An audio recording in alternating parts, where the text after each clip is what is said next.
पन्नगे च सुरेन्द्रे च कौशिके पाद संस्पृशि निर्विशेष मनस्काय श्री वीरस्वामिने नमः। आरहत वाङ्मय में कहा गया है, सध्यायम्रओसया, सदा स्वाध्याय में रत रहो। हमारे जीवन में ज्ञान का बहुत महत्व है।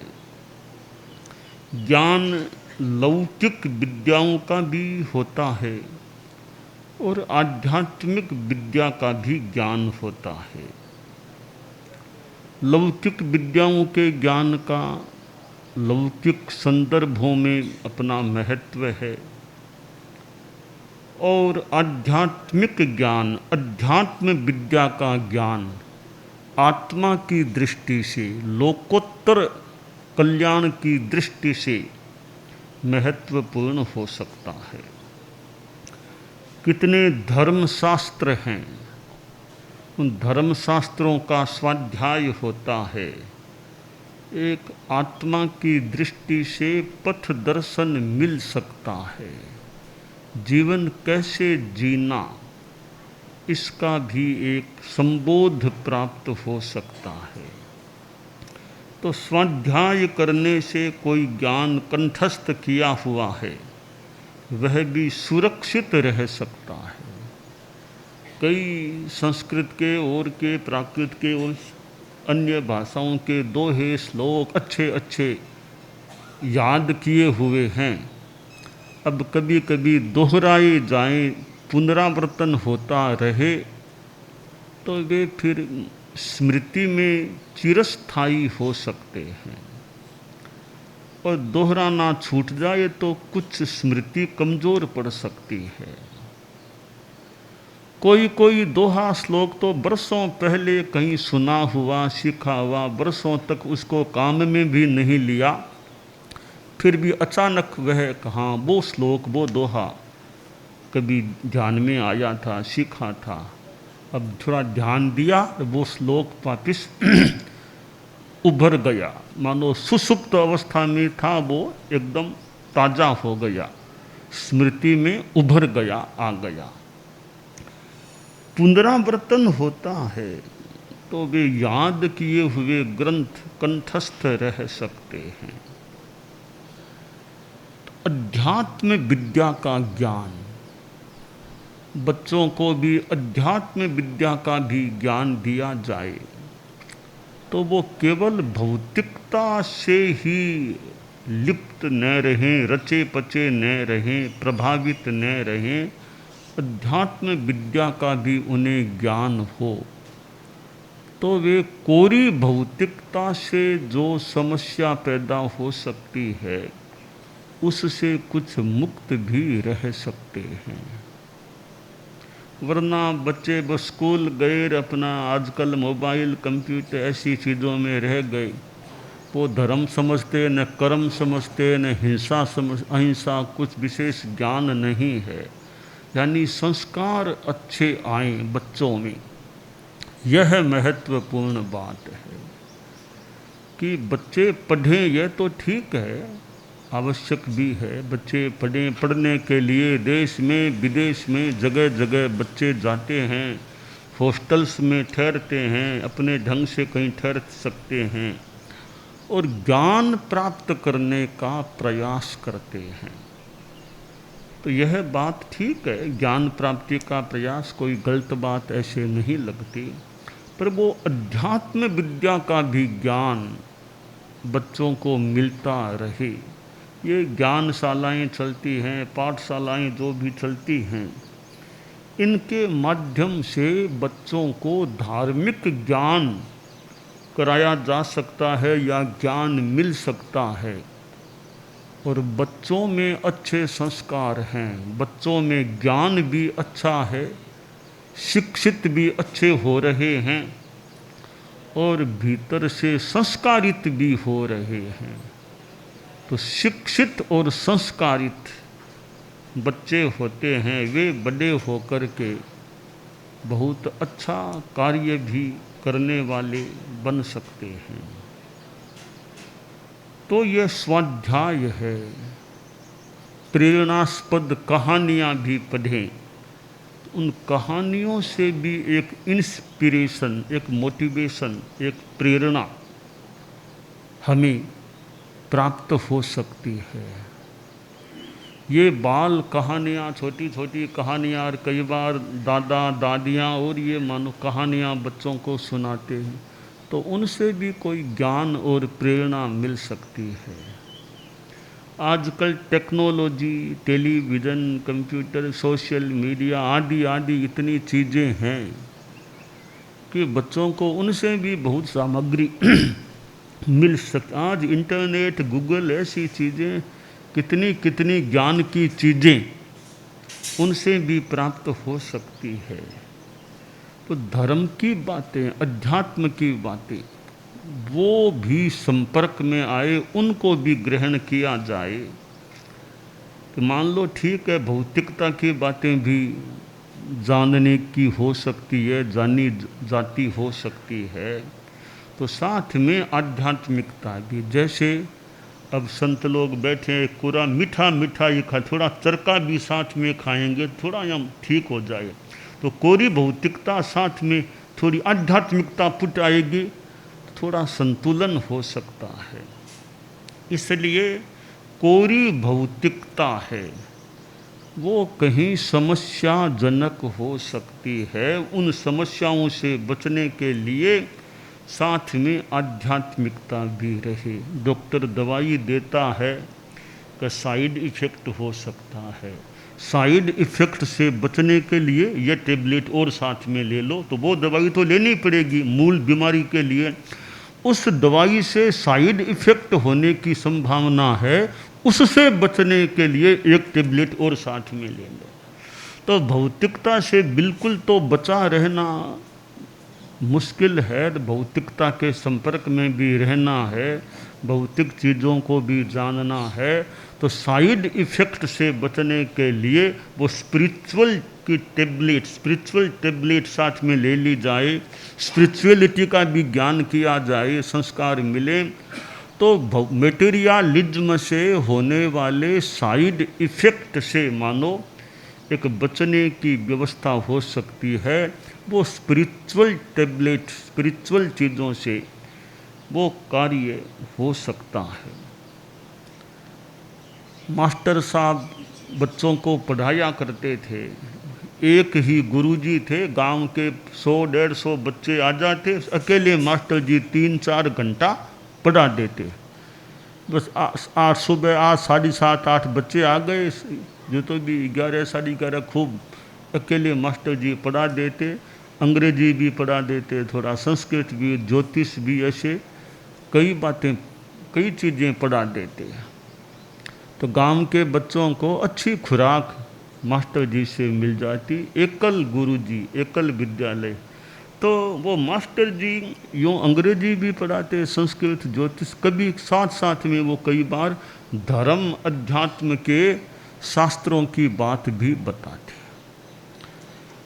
एक दिन गुरुजी ने, जो सारे बच्चे साथ बैठे थे, प्रार्थना भी हुई, रोज हुआ करती थी विद्यालय में। प्रार्थना के बाद वो गुरुजी थोड़ी देर का भाषण कई बार देते। तो एक दिन भाषण दिया और कहा कि देखो बच्चों, हम कोई भी काम करते हैं, परमात्मा सबको देख लेते हैं।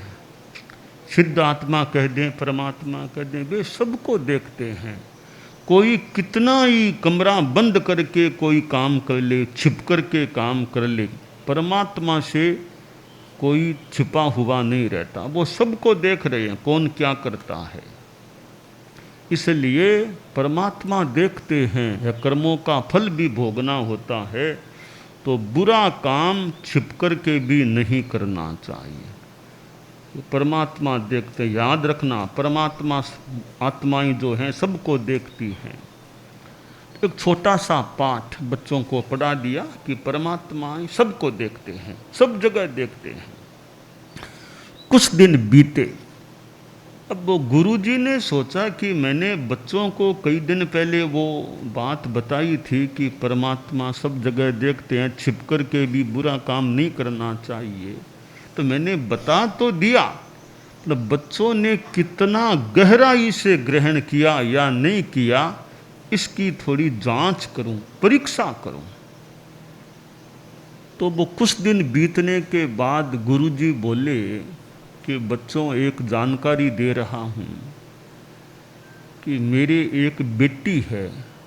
बच्चे बोले हमें पता है आपकी एक बेटी है, हम जानते हैं, वो तो हमारे यही साथ में कई बार आती है, पढ़ती भी है। हाँ तुम्हें पता होगा कईयों को, तो बेटी है तो कई दिनों बाद बेटी का विवाह भी तो मुझे करना पड़ेगा, मैं पिता हूँ तो वो भी मेरी जिम्मेवारी है, बेटी की शादी करनी है बेटी की, तो शादी होगी तो थोड़ा आर्थिक पैसा भी चाहिएगा। तो देखो गुरु की बेटी तो बहन होती है। हाँ हाँ गुरुदेव, हाँ गुरुजी, आपकी बेटी तो हमारी बहन ही है, आपकी बेटी तो हमारी सगी बहन की तरह ही है। तो तुम्हारी बहन है तो अपनी बहन की शादी में सहयोग करने के लिए कुछ अर्थ राशि लाओगे, थोड़ा थोड़ा राशि, 5 रुपये 10 रुपये जितने ला। हाँ गुरुजी जरूर लाएंगे, एक शर्त है मेरी, कल ही लाना, बाद में नहीं, कल ही लाओ, पहली बात। दूसरी बात है अपने घर में से जब कोई न देखे, कोई भी न देखे, तब रुपया निकाल करके माता पिता के पर्स में और में रुपये हो ना अलमारी में रखे हुए हों, कोई न देखे तब चुपके से रुपये निकाल के अपने पास ले लेना, कल सवेरे मुझे यहाँ ला करके दे देना। कि हाँ गुरुजी हम, एक पक्की बात है, कोई न देखे तब रुपया निकालना। हाँ गुरुजी हम ध्यान दे लेंगे। छुट्टी हो गई, अब बच्चे घर चले गए। सबके दिमाग में एक बात, गुरुजी ने हमें काम सौंपा है कि कोई नहीं देखे तब वो रुपये निकालने हैं। माता पिता कहीं अलमारी में कोई बटुए पर्स में पड़े, चुपके से निकालना है। अब 100-150 बच्चे अपने अपने घर में टो में कि माता पिता इधर उधर जाएं तो अलमारी खोलें हम। अब किसी को रात में मौका मिला, किसी को शाम को, किसी एकदम सवेरे, जब माँ भी काम में लगी है, पिताजी इधर उधर गए हैं, कोई नहीं देख रहा है, अलमारी खोल लो, बटुआ निकाल लो, बटुए में से रुपये निकाल। इस टो में फिर बहुत बच्चों को मौका मिल गया, अपना काम भी किया। अगले दिन वे बच्चे वापस गुरुजी के पास, वो विद्या का जो स्थान था विद्यालय का, वहाँ आए। प्रार्थना वो रोज की तरह हो गई। अब गुरुजी बोले बच्चों याद है कल मैंने एक काम सौंपा था। हाँ गुरुदेव याद है। वो काम कर लिया? प्राय बच्चे बोले हाँ गुरुजी कर लिया। देखो ये टेबल मेरे सामने पड़ी है, जो भी तुम पैसे लाए हो ना उसको पैक करके ऊपर अपना अपना नाम लगा देना, एक पैकेट में डाल के ऊपर नाम लगा लो, वो बंद कर लो, खाम बंद करके वो यहाँ टेबल पर अपना नाम लिखा हुआ रखते जाओ, रखते। तो बच्चे के क्रम से आओ, तो जैसे पंक्ति में बच्चे बैठे, एक एक बच्चा यूँ आता गया, अपना पैकेट खाम सी थी उसमें रुपये थे, नाम लिखा हुआ था खुद का, रखते गए। एक बच्चा आया, दूसरा, तीसरा, चौथा, पांचवा, करते 100 से भी ज़्यादा, 110, 120, जो बच्चे आते गए रखते गए। बड़ी भावना थी, हमारी बहन की शादी में हम योगदान दे रहे हैं। करते करते सारे बच्चे आ गए, किंतु केवल एक बच्चे के सिवाय एक बच्चा उठा नहीं, आया नहीं, वो ऐसे ही बैठा रह गया। तो गुरुजी बोले बच्च तुम उठे नहीं, कोई लाए नहीं हो क्या? तब वो बच्चा खड़ा हुआ, आया कि पैसा लाए तो रखो। कि गुरुदेव मैं तो ला नहीं सका। क्यों? और इतने बच्चे लेकर आ गए, तुमको मौका नहीं मिला कोई निकालने का। तब वह बच्चा बोलता है, बहुत अच्छी बात बोलता है कि गुरुजी मैंने यहाँ से कल जाने के बाद इसी काम में मैं लगा रहा, कि कब मौका मिले कि माँ न देखे, पिताजी और कोई भाई भाई नहीं देखे, कोई बहन भी मेरी नहीं, तब मैं अलमारी खोल लूँ, माँ का कोई बटुआ है पर्स, उसमें से कुछ निकाल लूँ। गुरुजी शाम के समय, पिताजी तो बाहर चले गए थे, माँ कोई रसोई में और में वो अपने काम में लगी हुई थी और कोई घर में था नहीं। तब मैंने सोचा अभी मौका ठीक है, पिताजी तो है नहीं, माँ रसोई में है मैं और अकेला, हम तीन ही व्यक्ति, पिता है नहीं बाहर चले गए, माँ रसोई में, मैं तो अब मैं माँ का जो बटुआ है अलमारी में वो निकालूं। मैं कमरे में गया, अलमारी को खोला कि बटुआ अंदर है, अंदर होगा। अलमारी को जो ही खोला मैं रुक गया। मेरे दिमाग में एक बात आई कि गुरुजी ने कहा था कि कोई न देखे, यह शर्त है, कोई न देखे तब पैसा निकालना, यह शर्त है। दो बात के, एक तो आज कल ही लाना और कोई न देखे तब पैसा निकालना। तो कोई न देखे, कई दिनों पहले गुरुजी ने ही कहा था कि परमात्मा सब जगह देखते हैं, सबको देखते हैं, उनसे छिपा हुआ कोई कुछ भी नहीं हो सकता। तो परमात्मा तो गुरुजी ने कहा था सबको देखते हैं, तो कोई नहीं देखता, यह बात तो हो नहीं सकती। तब मैंने अलमारी को वापस बंद कर दिया, पैसा निकाला नहीं। तो गुरुजी यह बात है। मैं कमरे में चला गया, अलमारी खोल ली, तब मेरे दिमाग में आया, रे गुरुजी ने कहा था कोई न देखे तब पैसा निकालना, पहले गुरुजी ने कहा था परमात्मा तो सबको देखते हैं, तो कोई न देखे तो हो नहीं सकता, इसलिए मैं नहीं ला सका। गुरुजी का चित्त बहुत ही संतुष्ट हुआ कि इतने विद्यार्थियों में से एक तो बंदा मुझे मिला जो मेरी बात को इतना गहराई से लेने वाला है, पैसा नहीं लेकर के आया।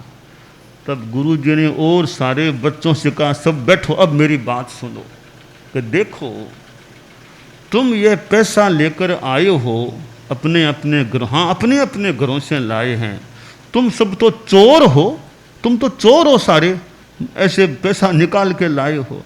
देखो ये बच्चा तुम्हारा ही साथी है, ये इसने क्या कहा है कि मैं भी कमरे में गया, अलमारी खोली, पर मुझे आपकी बात याद आ गई कि परमात्मा सबको देखते हैं, उनसे छिपकर कोई काम नहीं कर सकते। कल कहा था कि कोई न देखे तभी लाना, इसलिए मैं पैसा नहीं ला सका। देखो ये बच्चा कितना अच्छा है, मेरी बात को कितना गहराई से पकड़ा है।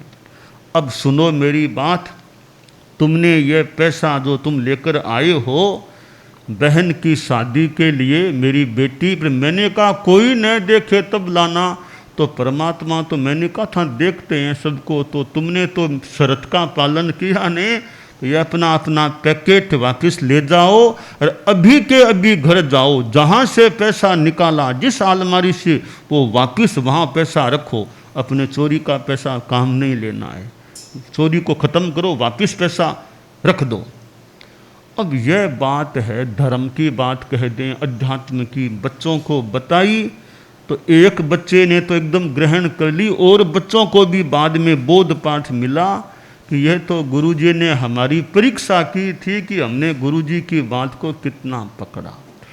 तो दूसरे और कोई न भी देखें, अपनी आत्मा कह दो खुद देखता है परमात्मा, अनंत सिद्ध आत्माएं, अनंत और कितने सर्वज्ञ, अनंत तो सिद्ध और कुछ सर्वज्ञ मनुष्य और भी कोई ज्ञानी देखने वाले देख सकते हैं, तो छिपकर भी आदमी को अकरणीय काम करने से बचना चाहिए। तो ये अब धर्म की बात है। अब कहानियाँ पढ़ें, कुछ किताबें पढ़ें तो ऐसी प्रेरणा मिल जाती है, तो आदमी के जीवन में परिवर्तन आ सकता है। अब उस एक बच्चे के मन में आ गया, रे परमात्मा तो सब जग को देखते हैं, इसलिए पैसा कैसे निकालूं। अब एक बात ने बच्चे के दिमाग में मानो एक भाव ला दिया, एक संकल्प ला दिया कि कोई बुरा काम नहीं करना।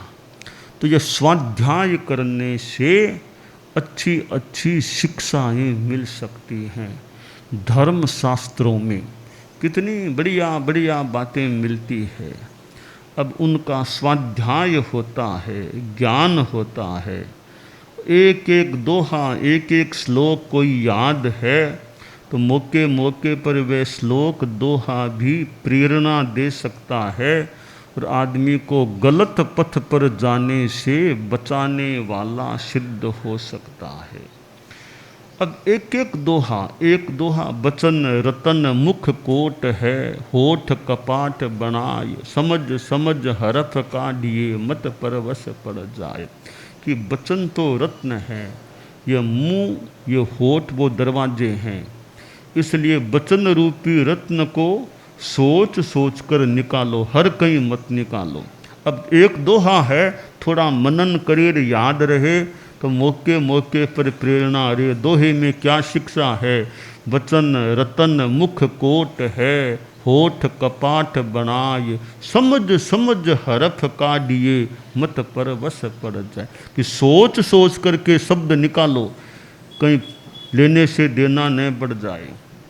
तो यूँ ये जो दोहों की और की बातें हैं, अब ये सीखी हुई हो, समझी हुई हो, कुछ आत्मसात अगर की हुई हो तो मौके मौके पर ऐसे जो श्लोक दोहे भी प्रेरणा देने वाले हो सकते हैं कि भाई मुझे फालतू नहीं बोलना, मुझे वो काम नहीं करना।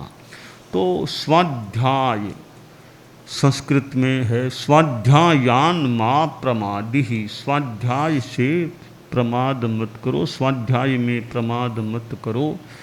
और अपना जितना समय मिले हम स्वाध्याय में लगाएं। और ये नॉलेज है तो नॉलेज अनेक प्रकार का हो सकता है। ये भले और भी बहुत विषय काम के हो सकते हैं।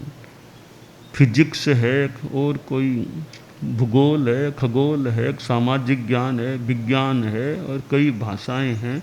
ज्ञान बहुत उपयोगी हो सकता है, बहुत जितना ज्ञान है। अब डॉक्टर है, डॉक्टर के पास बढ़िया ज्ञान है, अच्छा क्रम है, डॉक्टर इलाज बढ़िया कर सकता है। डॉक्टर में तो वो चिकित्सा संबंधी एक्सपर्टाइज होनी चाहिए, वो खास बात है। अब डॉक्टर हिंदू है या मुसलमान है, एक वैदिक है, एक जैन है, एक बौद्ध है, ये बातें गौण है। भी डॉक्टर साहब एक्सपर्ट हैं कि नहीं इलाज करने में, वो खास बात है। हिंदू है तो हमें क्या दिक्कत, मुसलमान है तो क्या दिक्कत, जैन है तो क्या, बौद्ध है तो क्या, ईसाई है तो क्या, इलाज बढ़िया करने वाले हैं, यानी वो खास बात है। भी कोई मरीज है कि हॉस्पिटल ले जाओ, डॉक्टर भी डॉक्टर एक्सपर्ट है कि नहीं, एक्सपर्ट है तो ऑपरेशन सर्जरी उनसे कराएं। वहाँ कौन से धर्म को हम मानते हैं वे बातें थोड़ी गौण है। भी मरीज को तो डॉक्टर बढ़िया चाहिए। तो दाढ़ी वाला है, बिना दाढ़ी वाला, उससे कोई मतलब नहीं, डॉक्टर साहब दक्ष होने चाहिए। इसी प्रकार ये धर्म की चीज़ें हैं, वो कल्याण करने वाली होनी चाहिए। धर्म की अच्छी बातें हैं, वो हिंदी में एक, संस्कृत में एक, प्राकृत में एक है। ठीक है, भाषा का थोड़ा अपना महत्व हो सकता है, पर बात कल्याणकारी बढ़िया होनी चाहिए। प्राकृत सारे नहीं समझते तो हिंदी से पढ़ लो, कोई हिंदी से भी बढ़िया जितनी ज्ञान की बातें ले सको। तो अनुवाद भी, अनुवाद ठीक है, कहीं कहीं अनुवाद में फर्क रह जाए तो और कोई उपाय नहीं है ना कि हम प्राकृत को तो मान लो जो आदमी जानता नहीं, संस्कृत को नहीं जानता, फिर हिंदी में अनुवाद है, उसी से काम चलाओ तो कुछ तो लाभ मिलेगा ना। 100% बाई चांस नहीं भी मिला तो 95% भी ज्ञान मिल गया बढ़िया, तो भी ठीक है। मूल भाषा का ज्ञान हो तो और बढ़िया, वो नहीं है तो कितनी भाषाएं आखिर पढ़ेंगे, कितनी भाषा, संस्कृत पढ़ें, प्राकृत पढ़ें, अंग्रेजी पढ़ें, गुजरात, कितनी भाषाएं पढ़ें। तो ठीक है, सारी भाषाएं नहीं पढ़ सकते तो फिर अनुवाद के माध्यम से काम। कभी अब कोई आदमी फ्रेंच को नहीं जानता भाई, तो दुभाषिया है, दुभाषिये से काम चलाओ। जो दोनों भाषाओं का जानकार है, फ्रेंच का भी हिंदी का भी, तो ऐसे काम चलाओ। तो काम फिर चलाना होता है। तो हमें ये ग्रंथों में जो अच्छी बातें मिले पढ़ते रहें, पढ़ते पढ़ते पढ़ते पढ़ते कई रत्न, अच्छी चीज़ें रत्न के समान हैं वो मिल सकती हैं। 100 पृष्ठ पढ़ेंगे, 100 पृष्ठों में, सारे पृष्ठों में इतनी बढ़िया बातें जो ग्रहण करें न भी मिले, 5, 7, 10 पृष्ठों में ऐसी बढ़िया बातें आ सकती है कि 100 पृष्ठों का मानो एक निचोड़ सार या सारे श्रम का फल उन 5, 7 पृष्ठों की बातों में मिल जाए। 1-2 बात भी ऐसी पकड़ में आ गई, आदमी के जीवन की दिशा और दशा बदल जाए। तो यह स्वाध्याय है संतों का, उनका प्रवचन भी बहुत ज्ञानवर्धक हो सकता है। तो आज यहाँ संतों का समागम हुआ है। संत समागम हरि कथा तुलसी दुर्लभ दोय, सुत दारा अरु लक्ष्मी पापी कभी भी। संतों का समागम होना और हरि भगवान धर्म की कथा होना ये महत्वपूर्ण चीज़ है। तो यहाँ आज आना हुआ है, लोगों में खूब धार्मिक भावना अच्छी रहे। दानान शिठम अभयपयाणम सच्चेषु या अणवज्जं वयन्ति तवेषु या उत्तमबं भचेरं लोगुत्तमे समणेनाय पुत्रे।